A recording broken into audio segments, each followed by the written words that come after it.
माफ़ कीजिएगा, इस तरह का सवाल मैं करता नहीं। हाँ। ये आपकी आधी मूंछ है, आधी नहीं है? फिर किस्सा सुनाना पड़ेगा पूरा, 9 आदमियों को सुना देता हूँ मैं। नहीं, बताइए, बताइए।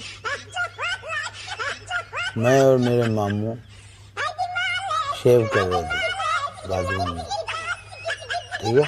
जी। क्या कर रहे थे? शेव कर रहे थे।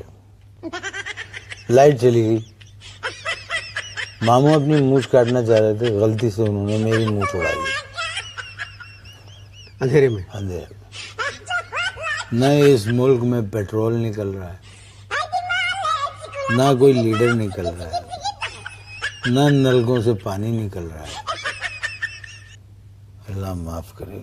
आप लोग जब, अगर ये बहरान जब तक है, जब तक एक लालटेन ले लें।